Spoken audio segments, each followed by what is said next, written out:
Donc, comme je vous l'ai annoncé ce matin, je vais vous parler cet après-midi de la Ligue.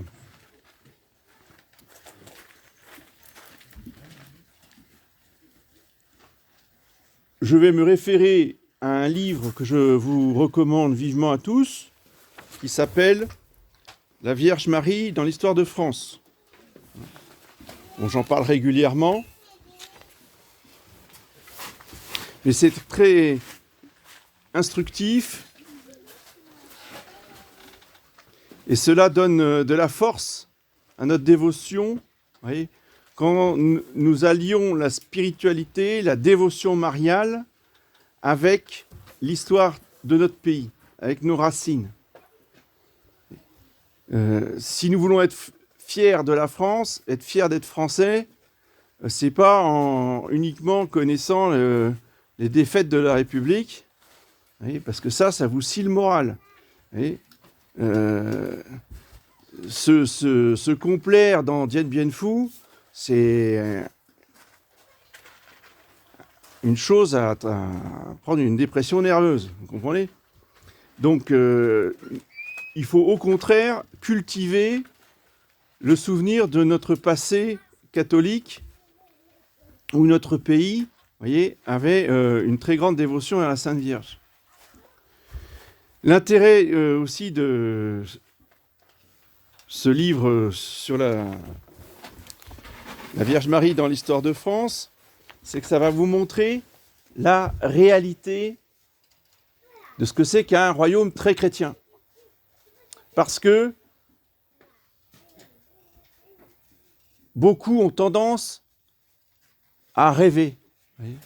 C'est les royalistes romantiques. C'est comme, si on avait un évêque, ça serait parfait. Vous transposez, quand on aura un roi, qu'est-ce que ça sera bien ? Tout le monde sera chrétien, tout le monde priera, tout le monde s'entendra, ça sera vraiment formidable. Hein.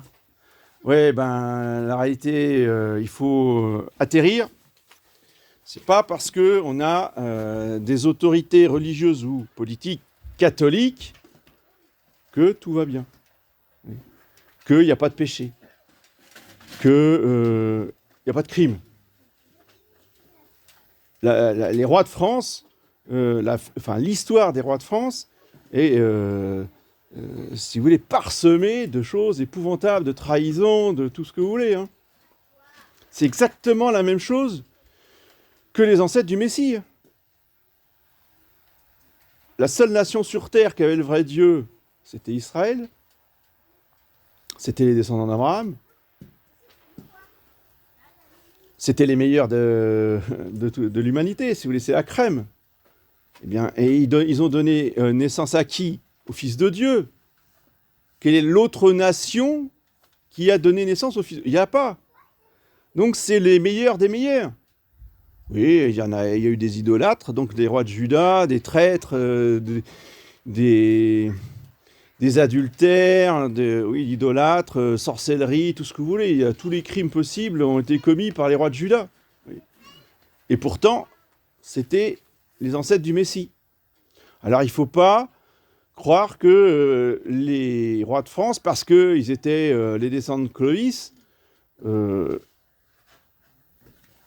tout c'est merveilleux. Et quand on aura de nouveau une monarchie, ce que je souhaite, ça ne sera pas forcément meilleur. Oui. Même si, parmi eux, il y aura des saints. Parmi les rois de Juda, vous avez eu des rois absolument extraordinaires, d'une grande piété. Oui. Mais ce n'est pas la majorité, ce n'est pas la totalité.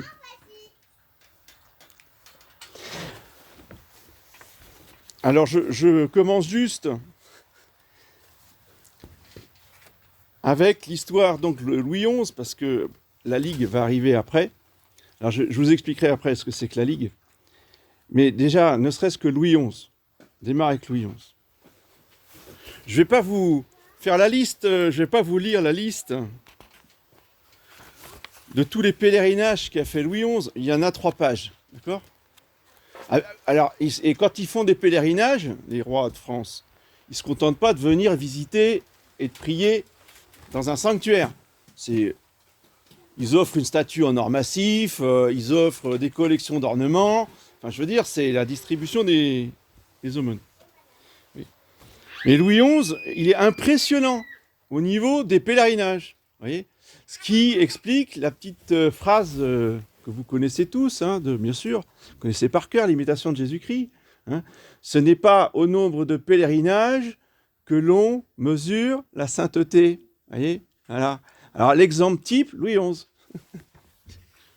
Alors, j'ai pas compté hein, le nombre de pèlerinages qu'il a fait, mais il y en a plus de 30. Hein. Et en fin de vie, qu'est-ce qu'il fait? Il a un cousin évêque, il le fait assassiner. Rien que ça. Dire tout ça pour ça. Ouais, ça calme. Hein. Là, on atterrit violemment sur la terre. Alors, son cousin en question, c'était l'évêque de Liège. Autre leçon de l'histoire. Qu'est-ce qui se passe dans ces cas-là? Châtiment. Châtiment, c'est pas de descendant. C'est systématique. C'est-à-dire que il a eu des enfants, mais ça s'est arrêté. Tout simplement. C'est obligé. C'est vrai pour les rois, c'est vrai pour les familles, c'est vrai pour monsieur, madame, tout le monde. Oui. Quand vous avez des ancêtres qui font des crimes ou des délits, je ne parle pas de péché personnel, hein, je parle de crimes ou de délits, il n'y a pas de descendant. Au moment donné, ben, c'est fini, ça s'arrête. Oui. C'est le châtiment des familles qu'il faut connaître. Et si on est en train de se réaliser que sa famille est en train de s'éteindre, eh ben, qu'est-ce qu'on fait? Chapelet des saintes plaies. On répare les péchés des ancêtres. C'est très important. Surtout pour les familles qui sont en extinction. Donc il a eu 7 enfants quand même, le Louis XI.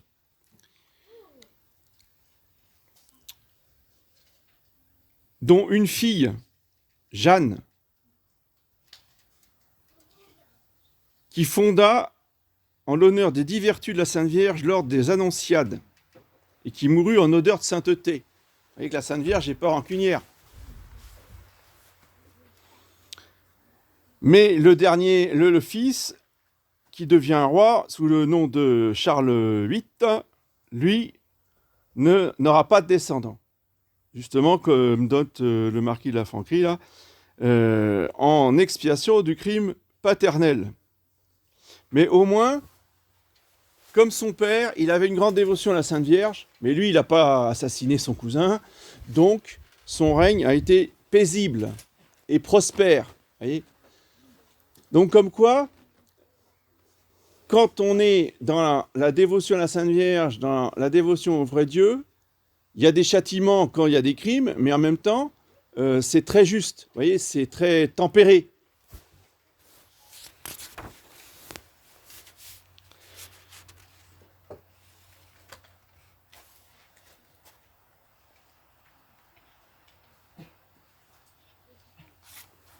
Et Charles VIII, ayant la protection du ciel, comme la plupart des rois, pourquoi? Parce qu'il a été sacré à Reims.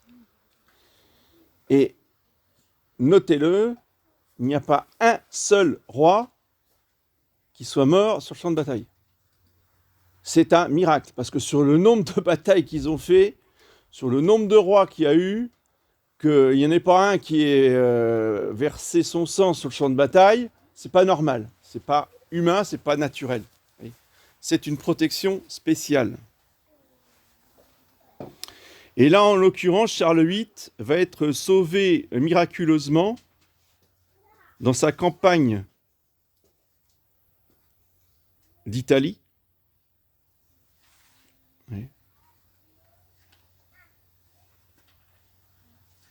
Qui n'a servi à rien. Notez la justice. La justice, elle est douce. La justice de Dieu, elle est douce.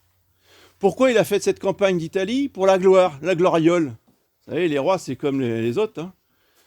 l'orgueil, la vanité, je suis le meilleur, je suis plus fort que toi, je vais te casser la figure, tu vas voir. C'est ça, hein. On s'est dit avec des termes beaucoup plus châtiés et élégants. La réalité, c'est ça. Donc la Sainte Vierge a permis qu'ils reviennent avec rien du tout. Qu'il ait fait la guerre ou pas, ça a été le même résultat. Sauf que elle l'a protégé donc d'une mort presque certaine, parce qu'il était entouré d'ennemis et était près de tomber dans leurs mains. Et son cheval s'est emporté. Il a traversé les rangs ennemis tout d'un coup et il a disparu, ce qui fait qu'il a eu la vie sauve. Et ensuite, il est venu à Notre-Dame-du-Puy pour remercier justement de cette protection.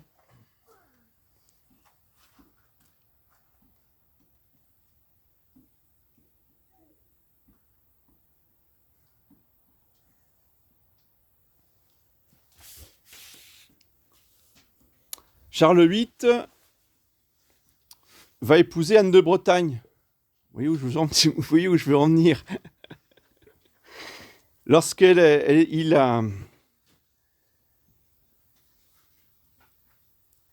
Il l'a demandé en mariage, entre guillemets, alors qu'elle avait que 14 ans.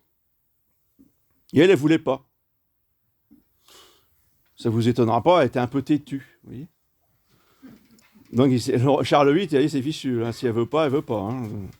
Donc il n'avait qu'un seul recours, c'est de prier, donc de faire un pèlerinage et de prier Notre-Dame de Bonne Nouvelle à Rennes pour lui confier sa cause. Et tout d'un coup, Anne de Bretagne a changé d'avis. Elle a bien voulu l'épouser. Ouais, la puissance de la Sainte Vierge.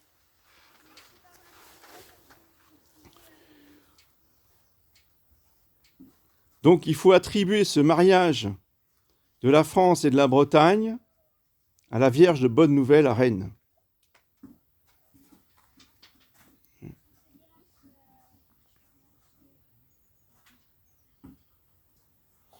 Et ceci dit en passant, il s'agissait bien d'un mariage. C'est un contrat entre deux personnes. D'accord ? En termes géopolitiques, ça s'appelle un traité d'alliance. Alors pour ceux qui ne le connaissent pas, eh bien, allez lire, c'est sur Internet, hein, ça se trouve très facilement. Tapez traité d'alliance entre la France et la Bretagne, et vous avez tout le texte qui stipule, si vous voulez, les droits des uns et des autres, de l'un et de l'autre. Oui.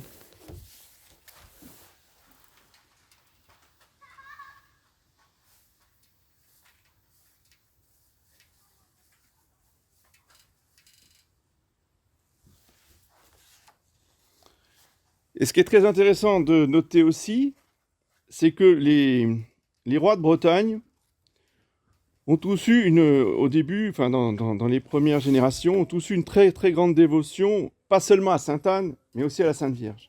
Vous voyez ? Équivalent au roi de France. Alors quelques exemples. Le deuxième roi de Bretagne, le roi Gralon, attaqué par les hommes du Nord, se confie à Marie et taille en pièces 25 000 Danois. En reconnaissance, il fonde le monastère Notre-Dame de Landévennec. On a visité ça au Trobreuse. Donc le monastère bénédictin de Landévennec a été fondé par le roi Gralon. Alors quand vous lisez a taillé en pièces 25 000 Danois, oui. C'est pas des légendes, ce ne sont pas des légendes. Ce n'est pas les contes pour enfants, oui, les contes de Bretagne. Non, c'est vraiment 25 000 Danois. C'est-à-dire que les chevaliers de l'époque, si vous voulez, étaient capables d'exploits absolument miraculeux, c'est-à-dire au-delà des simples forces humaines. Parce qu'ils avaient dans le pommeau de leur épée, ils avaient des reliques de saints, voire pour certains même un morceau de la vraie croix. Et ça, voilà, vous comprenez ce qu'il faut mettre. Pas forcément dans l'épée, mais dans les fusils modernes, on met la burette d'huile, n'est-ce pas, hein, et les écouvillons, mais on peut y glisser des choses aussi. Il y a un petit compartiment derrière. Et ça fait des miracles, c'est tout. Ah, ils sont très très nombreux, on n'est plus que quelques-uns. Et alors, c'est quoi le problème? Les chevaliers du Moyen-Âge, quand ils avaient les troupes de Sarrasins en face d'eux, c'était 1 contre 100. Ça ne les a pas empêchés de gagner. Oui.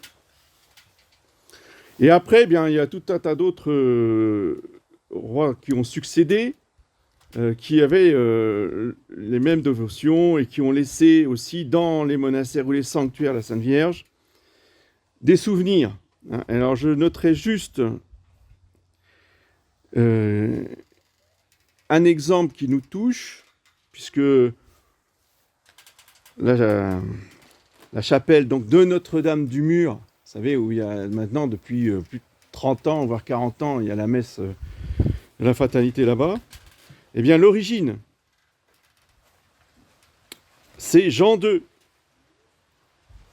donc encore un autre roi de Bretagne, hein, qui est à l'origine de la collégiale de Notre-Dame du Mur à Morlaix.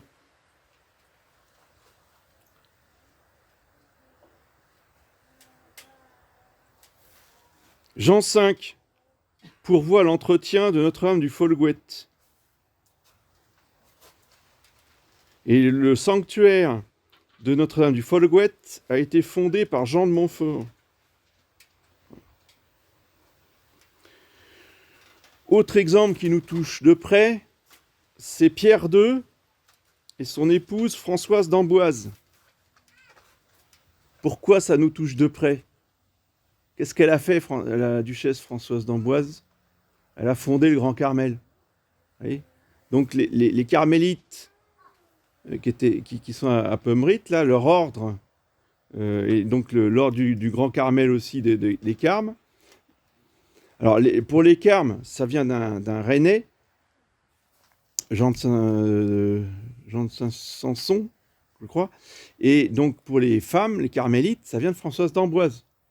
C'est 2 Bretons qui ont fondé le Grand Carmel en France. Et c'est eux qui ont lancé la chose.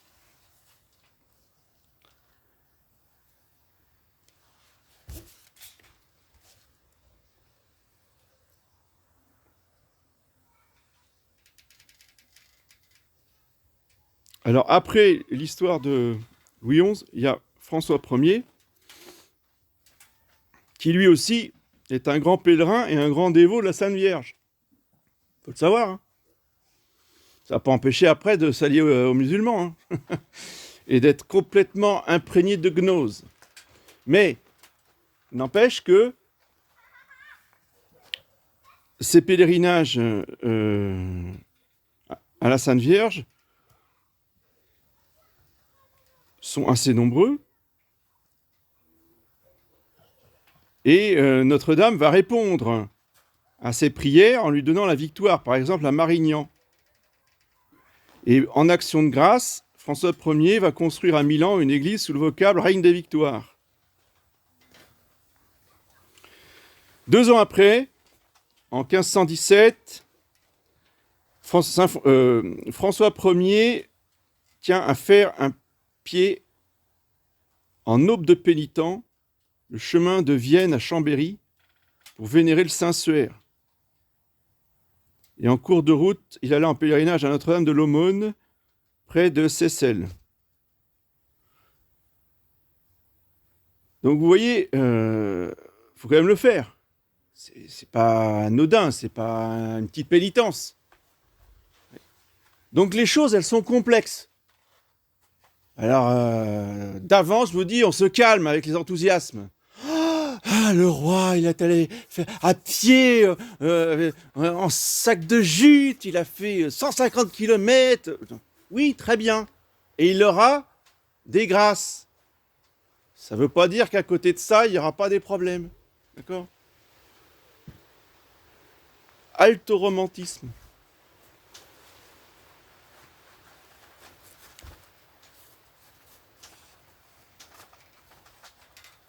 Et pour François Ier, eh bien, il est intéressant de voir que, justement, sa période pieuse, sa période pèlerinage marial, était due à l'influence d'une femme qui était sa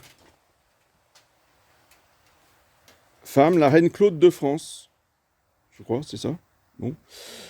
Il tomba ensuite sous l'influence de sa sœur. Donc la femme, c'était fini. Et c'est la sœur qui a pris le dessus. Sauf que la sœur, Marguerite, oui, eh bien, protégeait les hérétiques.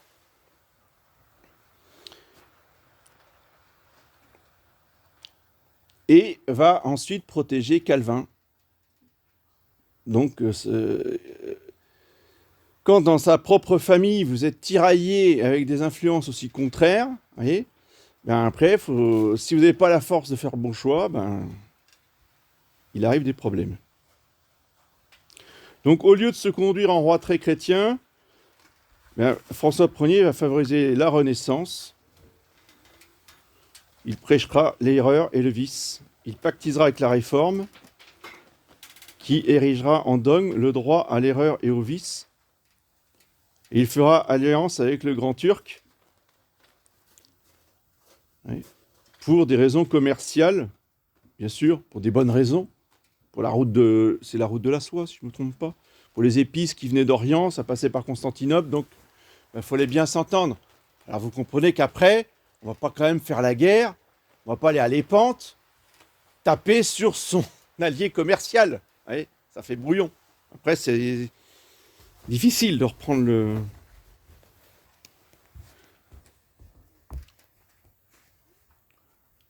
Et donc ça, c'est inexcusable.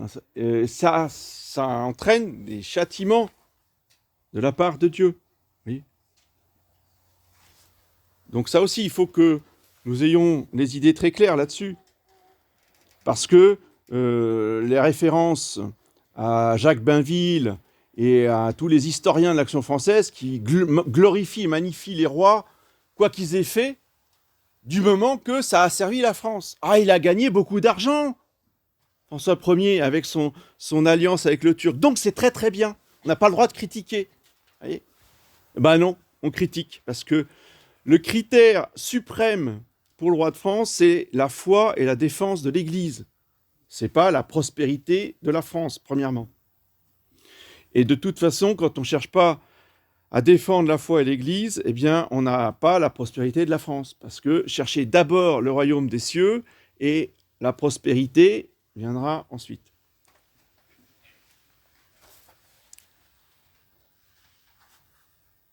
Et donc, Dieu va le punir. Il va être prisonnier, etc. Bon, je ne rentre pas dans les détails, tout ça vous connaissez sans doute.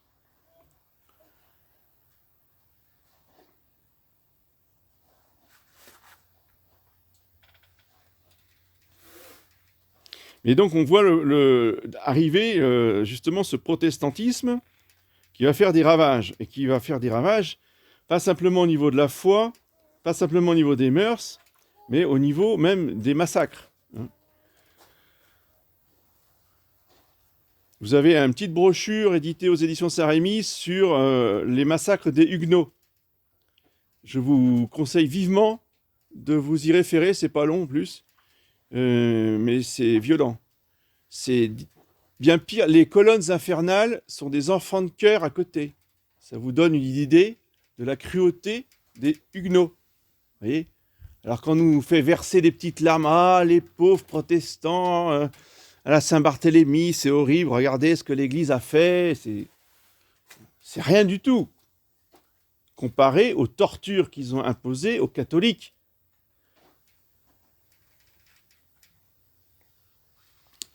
La Saint-Barthélemy, c'est juste une légitime défense. Et pour votre information, quand le pape a appris la Saint-Barthélemy, vous savez ce qu'il a fait ? Il est allé directement avec tout le personnel qu'il a pu trouver dans le Vatican. Il a dit, on va tous à la basilique Saint-Pierre et nous allons chanter un Te Deum pour remercier Dieu de cette belle victoire.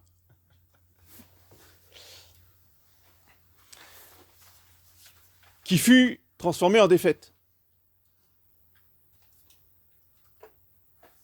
Qui fut transformée en défaite. J'y arrive.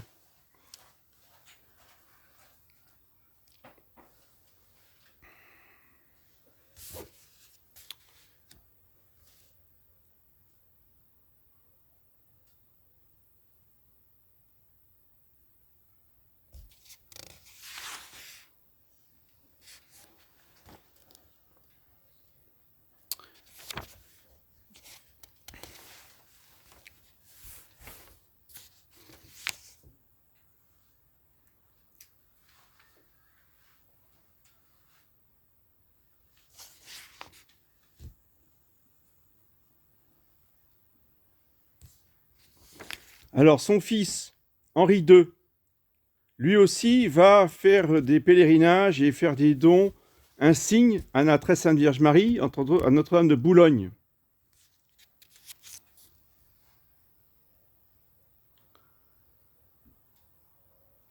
Donc, c'est lui qui va offrir une grande statue en argent massif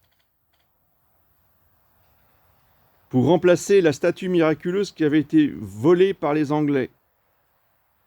Donc Henri II, vous voyez, est un roi aussi très chrétien, très dévot à la Sainte Vierge.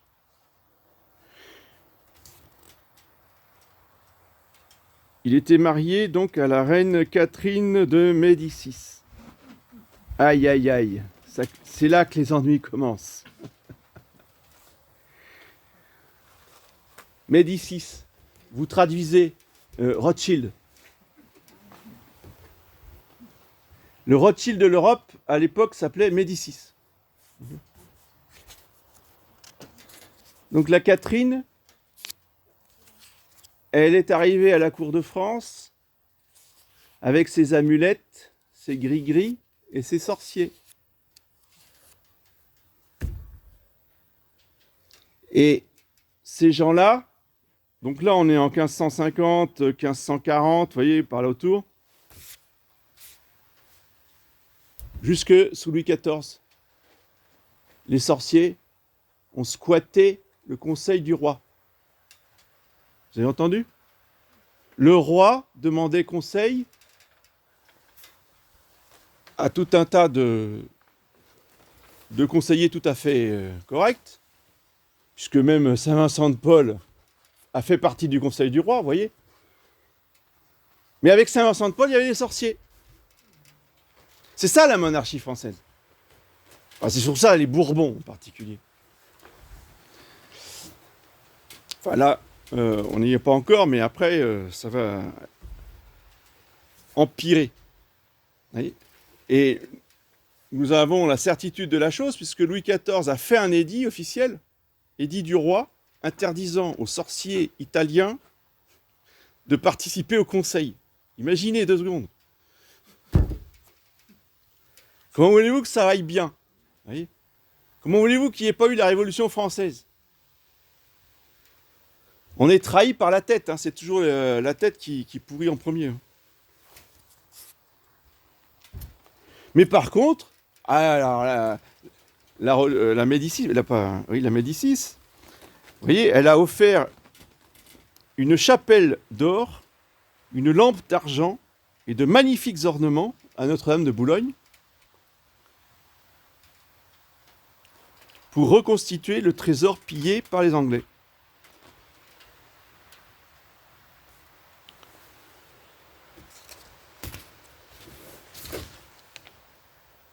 Malheureusement, Henri II manifestera surtout sa piété mariale par des actes personnels. Sa politique continuera à être celle de son père et sa vie privée ne sera pas meilleure.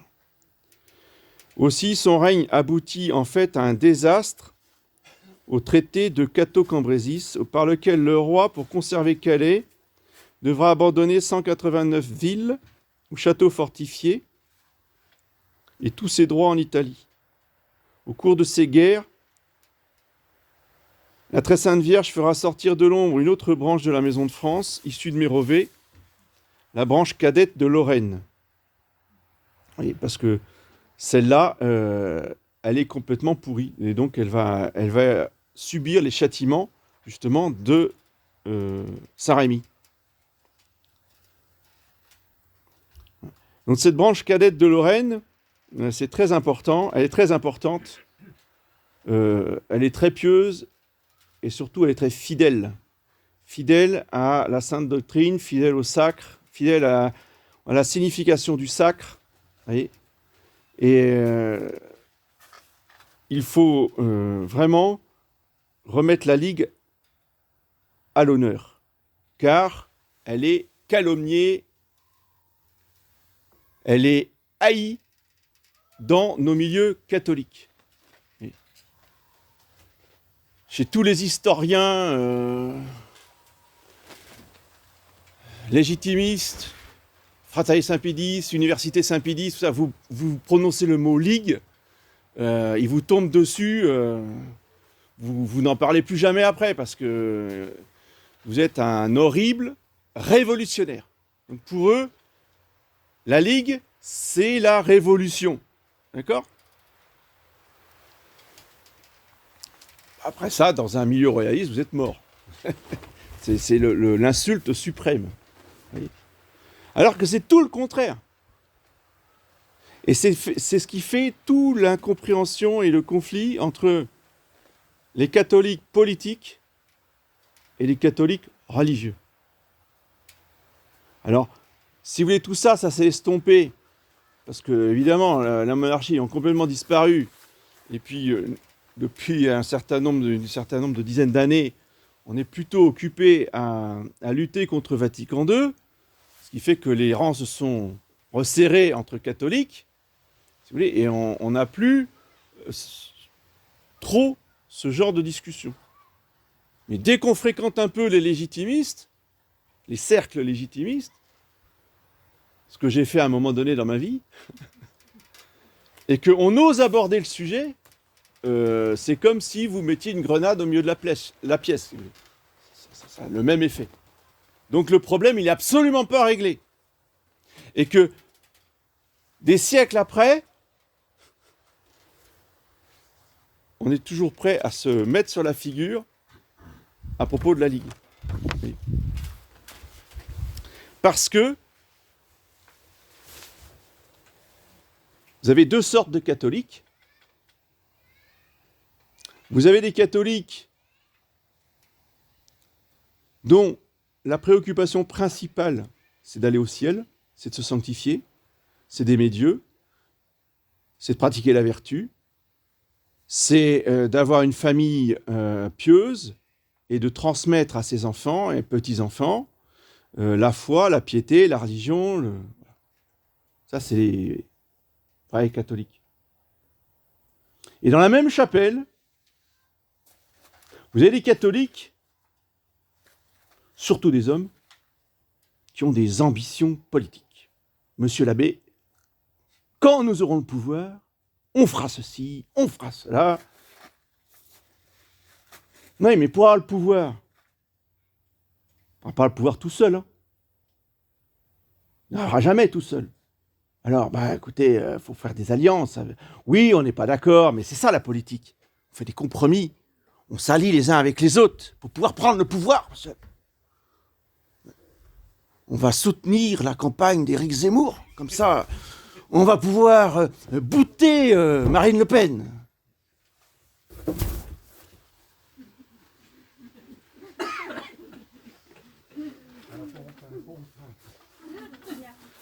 Tout ça pour ça? Je t'ai enseigné pendant 4 ans pour que tu me dises ça?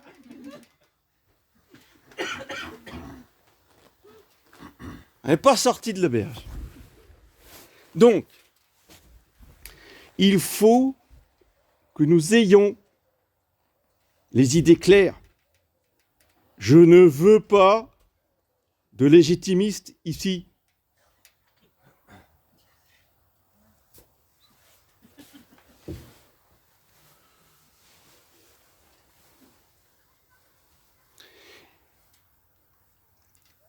Et si vous visitez un peu la Bretagne, ce que je vous conseille, vous rendrez compte que, justement, en ayant l'historique de certaines places fortes, de certains châteaux, une année au Trobrez, on en avait visité un, vous vous rendrez compte que la Ligue était très présente en Bretagne à l'époque. C'est pas pour rien, si vous voulez. Oui. C'est que, justement, il n'y a pas que la Lorraine, si vous voulez. Mais comme par hasard, si vous voulez, si la Lorraine et la Bretagne étaient très ligueuses, c'est parce que ce sont des régions très catholiques. Ça va avec la ferveur de la foi et de la piété. Oui.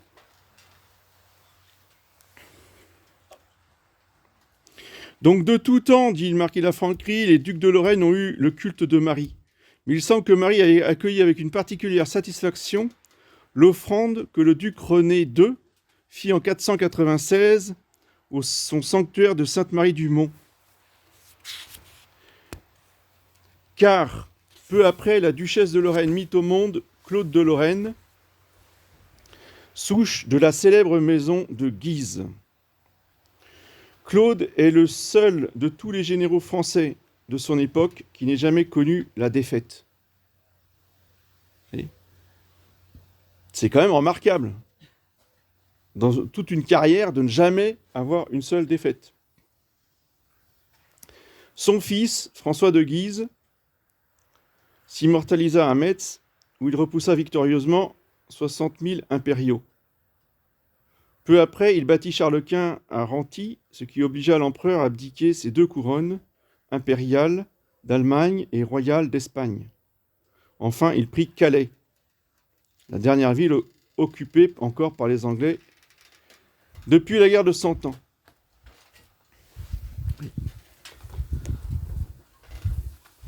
Donc vous remarquerez que la Sainte Vierge, là, elle a protégé la famille de Guise, en donnant des victoires et en faisant abdiquer 2 couronnes à Charles Quint. Charles Quint, qui est un très grand empereur, un très grand catholique. Charles Quint, qui est mort, je dirais pas en odeur de sainteté, faut peut-être pas exagérer non plus, mais en tout cas, il s'est retiré dans un monastère. Il a pris la robe des moines et il a vécu dans les dernières années de sa vie dans la pénitence et la prière.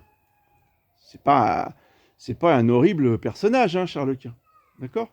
Donc là aussi, pour recadrer les choses, c'est pas parce que on reconnaît les mérites ou les vertus d'un chef d'État étranger que forcément on approuve tout ce qu'il fait, tout ce qu'il dit, tout ce qu'il entreprend. Malheureusement, même avec des rois très chrétiens, il faut parfois défendre son bon droit. Et la Sainte Vierge, voyez, eh bien, répond favorablement à ces prières parce que elle applique la justice. Que même si on est un bon roi chrétien, on peut être injuste. Dans ses prétentions territoriales, on va dire. Voilà. Donc, à la mort de Henri II, en 1559, ses 3 fils vont lui succéder tour à tour. Et c'est Catherine de Médicis qui va diriger les affaires du royaume. Vous voyez pourquoi elle est là ? Elle n'est pas là par hasard. Écoutez bien. Alors ça, c'est une citation de l'abbé Vial, qui a écrit un livre sur le Sacré-Cœur ou sur la Sainte-Jarre d'Arc, etc. Citation. Donc, la reine Catherine flattera tour à tour les protestants et les catholiques, ayant soin de balancer chaque victoire des catholiques par un traité avantageux pour les protestants. Victoire catholique par les armes, par la force, et après, on signe un traité pour les protestants. Vous voyez la fourbe ? C'était ça le but. Si bien que les protestants verront leur place de sûreté s'augmenter avec leur défaite, et les catholiques verront leur puissance s'amoindrir avec leur victoire. C'est extraordinaire. Vous voyez comment c'est tordu. Alors oui, d'accord, le pape, on va dire, ah mais voyez, le pape, il a fait un Te Deum après... Oui, parce que le pape, il n'avait pas compris. C'est pas parce qu'on est pape qu'on est un génie en géopolitique. Le pape, il n'avait pas compris qu'on avait perdu avec Catherine de Médicis. Vous comprenez ?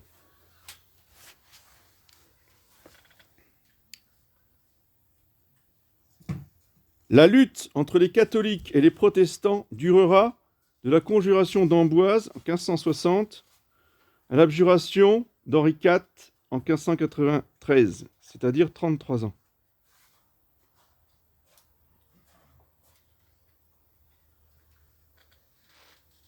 Les protestants savaient que s'ils triomphaient en France, c'en était fait de l'Église. Aussi s'acharnèrent-ils à terroriser les populations pour triompher de la résistance catholique. Crimes, incendies, pillages et toutes les horreurs possibles et imaginables. Ils organisèrent un véritable État dans l'État. Mais ces pillages, ces guerres de ceux qu'on appelait les Huguenots, vous voyez, ne sont absolument pas étudiés en France. C'est impressionnant. Et je le sais d'un jeune professeur d'histoire qui a fait sa thèse sur la Ligue et qui a fait des recherches et qui même en avait parlé à son directeur de thèse, qui avait ouvert des grands yeux, dit quoi, vous voulez étudier ça, mais ça se fait pas, quoi. Et il a cherché partout des thèses sur le sujet, à n'a pas trouvé. Parce que c'est un sujet tabou dont on n'a pas le droit de parler quasiment. Le massacre des catholiques par les Huguenots.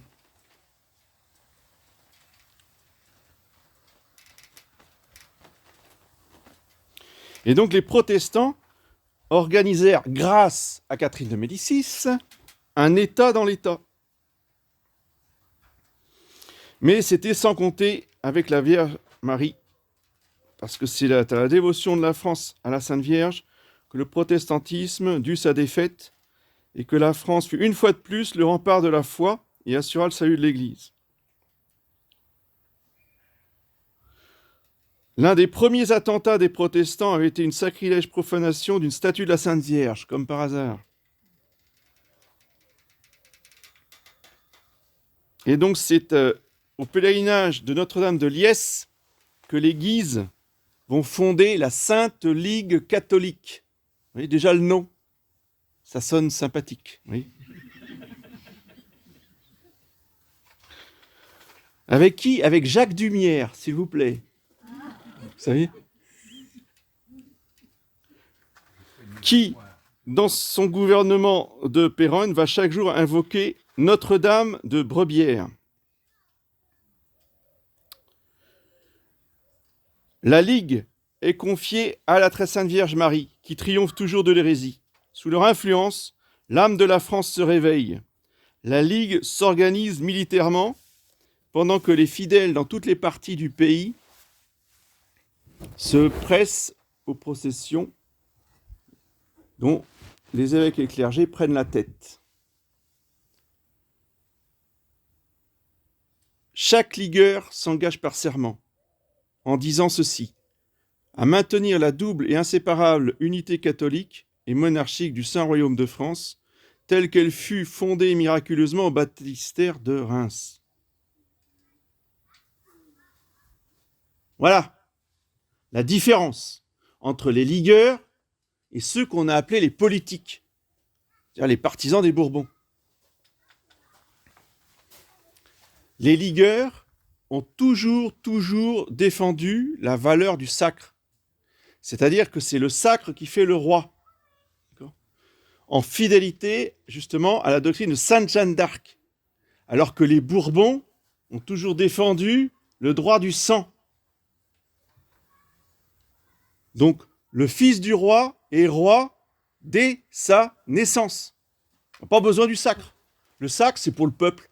C'est pour donner un certain aura d'autorité pour que le peuple le respecte. Mais il est roi depuis sa naissance. Et donc, quand son père meurt, même s'il a 5 ans, que disent les politiques? Le roi est mort, vive le roi. Comment ça, vive le roi? Il n'est pas roi.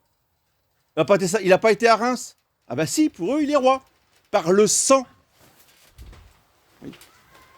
Alors que le sang ne fait que désigner le candidat à la royauté. C'est pour cela que Sainte Jeanne d'Arc appelait toujours Charles VII avant Reims gentil dauphin. Elle l'a jamais appelé sire. Pour lui dire à chaque fois, piqûre de rappel, tu n'es pas roi, tu n'es pas roi, tu n'es pas roi. Vous entendez ça tout le temps. Tu n'es pas roi, tu n'es pas roi.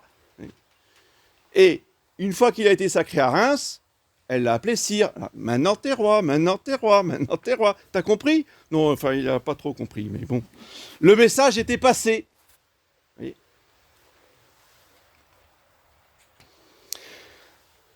Donc vous voyez, la Sainte Ligue catholique, c'est le regard surnaturel sur la politique.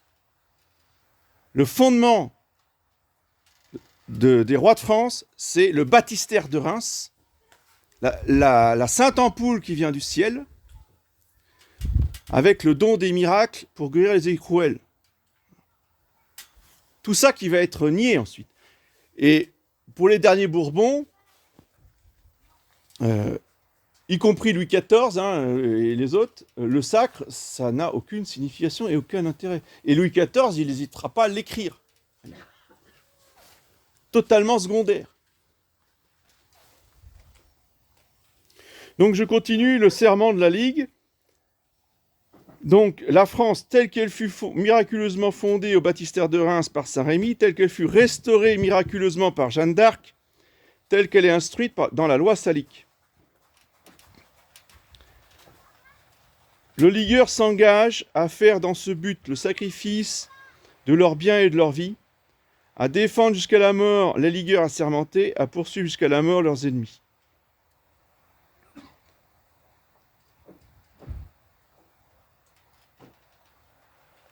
Voilà.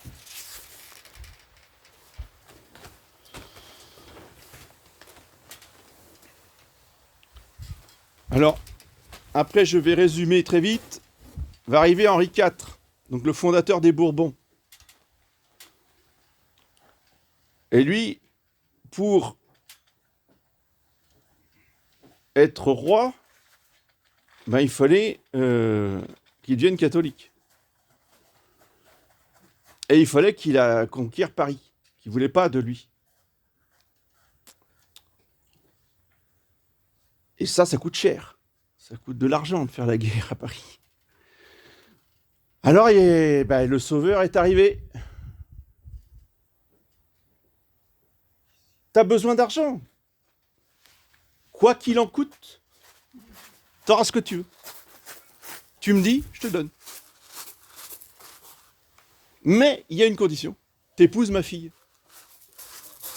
Comme lui, il voulait absolument y arriver, qu'est-ce qu'il fait? Il dit oui, il encaisse et il épouse la fille. Médicis. Oui, encore une. Et puis s'il faut devenir catholique, parce que tu montes pas sur le trône si t'es pas catholique, pas de problème, hein. On va devenir catholique. Hein. D'où l'expression « Paris vaut bien une messe ». Si pour Paris il faut une messe, allons-y, après tout. Donc les ligueurs, si vous voulez, ils n'ont pas été dupes, vous voyez, de cette conversion entre guillemets, parce qu'ils ont toujours mis des guillemets jusqu'à la fin. De Henri IV, pour eux, ça n'a jamais passé. Et vous avez un autre livre que je vous conseille de lire, du même auteur que celui qui a écrit sur les Huguenots. Donc son nom de plume, c'est Michel de Faye. Il ne s'appelle pas comme ça, mais c'est le nom d'écrivain. Le titre du livre, c'est Jean Boucher. Et Jean Boucher, c'était un prêtre, un des aumôniers principaux de la Ligue, qui a écrit des ouvrages de théologie sur le pouvoir royal, le Christ roi, le pouvoir spirituel, le pouvoir temporel, et la relation entre les deux. Le titre qu'on lui a donné, c'est Théologien de la Ligue parisienne. Vous voyez. Et pour aussi votre information, la guerre de la Ligue contre les protestants a été déclarée par le pape croisade.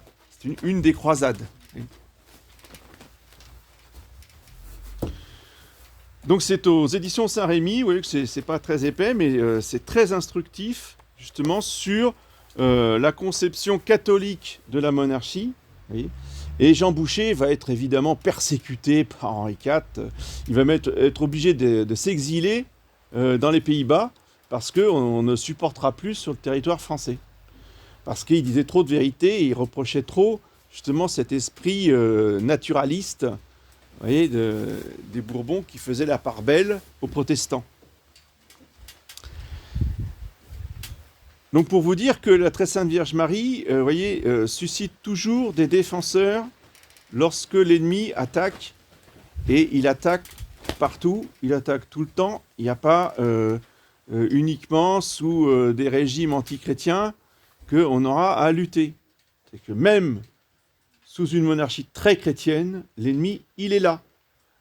Il est plus rusé, il se cache plus, quoique, ça dépend, enfin, ou alors on ne le voit pas. Mais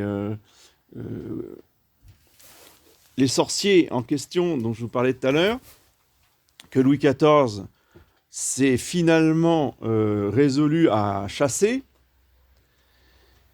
ce sont eux qui empoisonnaient à la demande. C'était des tueurs à gages avec du poison. L'affaire des poisons, c'était les sorciers. Et la sorcière en chef qui empoisonnait, c'était la maîtresse du roi. Et il était tellement amoureux, parce que l'autre faisait des cérémonies, faisait des messes noires pour l'envoûter. Donc, heureusement que la Sainte Vierge intervenait pour contrecarrer cela, et que Louis XIV n'était quand même pas un imbécile. On a réussi à semer le doute dans son esprit, donc il a voulu vérifier. Alors, à un dîner avec sa chérie, il avait un chien à côté de la table, là, il s'est dit, tiens, on va faire manger le potage au chien d'abord. Le chien, il a fait 2 lapés, il est tombé raide mort. Il a compris, vous voyez, qui était en face de lui. Donc il s'est quand même résolu à s'en séparer, et à l'éloigner en province, à l'enfermer dans un château, et il s'en était terminé, la Montespan. Mais pour vous dire que quand même les puissants, parce que en soi, il avait toute la puissance divine avec lui, et la puissance de la Sainte Vierge avec lui, et quand les puissants se laissent affaiblir, se laissent aveugler, se laissent corrompre, comme l'ont fait les Bourbons, en particulier Louis XIV, l'ennemi est roi. Voilà. Et qui trinque? Le peuple. Parce que la victime, c'est toujours ceux qui sont tout en bas. C'est pas vrai uniquement sous la République. C'est vrai sous tous les régimes. Donc, la leçon d'aujourd'hui, fête de l'Assomption, c'est que nous sommes faits pour le ciel. Notre patrie, c'est le ciel. Croyons surtout pas que nous allons créer un paradis sur la terre. Parce que même au temps du règne du Sacré-Cœur, il y aura des méchants, il y aura des crimes, des délits, il y aura des traîtres, il y aura de la magie souterraine, mais elle sera là, elle ne va pas disparaître. Et que nous devrons toujours lutter. Nous devrons toujours être sur nos gardes. Nous devrons toujours être à l'affût et avoir du discernement. Et je peux vous dire que la situation actuelle est bien moins dangereuse que ce temps-là. Pourquoi? Parce que quand on a tout, quand on est tranquille, quand on se croit en sécurité, c'est là où on ne fait plus attention, c'est là où on ne discerne plus, c'est là où on fait confiance à tout le monde, et c'est là où on se fait avoir. Oui. Tandis que nous, on est tellement sous la pression de l'ennemi qu'on est beaucoup plus sur nos gardes, beaucoup plus attentifs, peut-être trop parfois pour certains, qui en voient partout. Donc il ne faut pas tomber dans l'excès non plus, Mais vous voyez, entre faire confiance à tout le monde et puis dire tout va bien, on n'a rien à craindre, et puis voir des ennemis partout et trembler du matin au soir, eh bien, il y a la vertu et il y a le don de science. Le don de science du Saint-Esprit est là, justement, pour nous faire discerner le vrai du faux, le bien du mal. Et c'est ce don de science qu'il faut demander à la Sainte Vierge tous les jours, les dons du Saint-Esprit, pour ne pas nous laisser entraîner, pour ne pas nous laisser submerger, pour ne pas nous laisser emporter, justement, par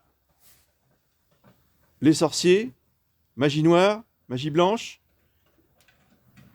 et pour ne pas nous laisser emporter. Alors ça, c'est la gauche. Hein, Père, garde-toi à gauche, Père, garde-toi à droite, que c'est l'expression. À droite, c'est qui ? C'est les politiques. C'est nos amis grands dévots de la royauté. Voyez, mais des politiques.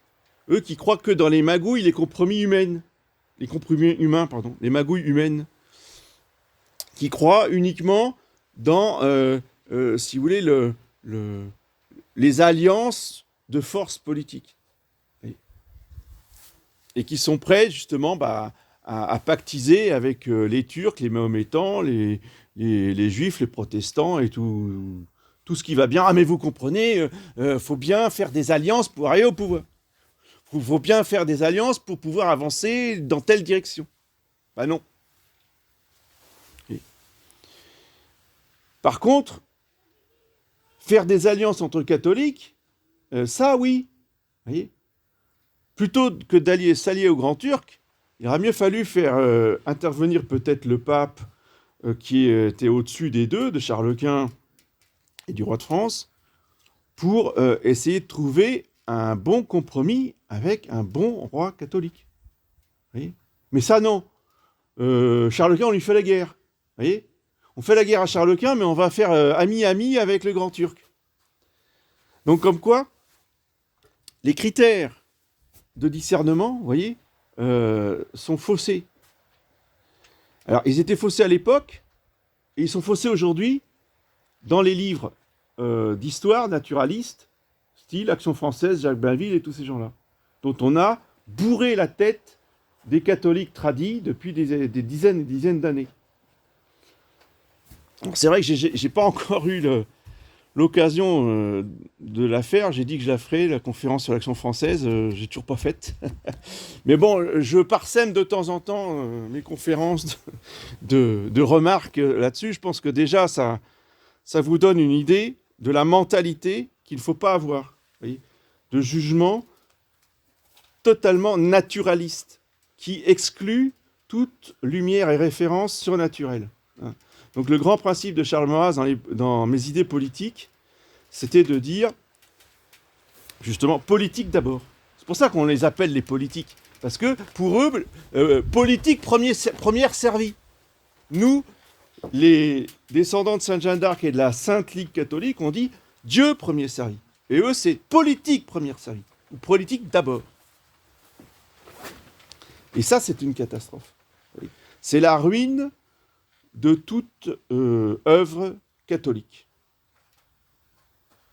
C'est la ruine de toute œuvre catholique. Donc les catholiques du XXe siècle qui ont suivi Maurras, c'est les catholiques d'aujourd'hui. Alors, les catholiques, les gallicans, les frateux, comme on dit, comme j'ai entendu dire, ça me fait rigoler, ça. Les frateux, toutes les fraternités, là, c'est quoi ? Ce sont des maurassiens. Ils ont tous été formés à l'école de Maurras. Et leurs parents, et leurs grands-parents, et c'est les grands résistants du XXe siècle. Des résistants en papier mâché, hein, bien sûr. Parce que les vrais résistants, ce sont les ligueurs. Les ligueurs, vous les chercherez, vous n'en trouverez pas beaucoup. Donc il faut qu'au moins nous qui sommes ici, vous voyez, on ait l'esprit de la Ligue. Vous voyez, que le règne du Sacré-Cœur, c'est l'esprit de la Ligue. Et on ne se laisse pas intimider, on ne se laisse pas impressionner par tous ces gens qui vont vous traiter de républicains, de révolutionnaires, vous voulez renverser les principes de la monarchie, gna gna gna gna gna gna. Alors que c'est tout le contraire. Parce que vous avez entendu le serment, hein, qui se base sur Sainte Jeanne d'Arc, la loi salique et tout le reste, et le baptême de Saint Rémy.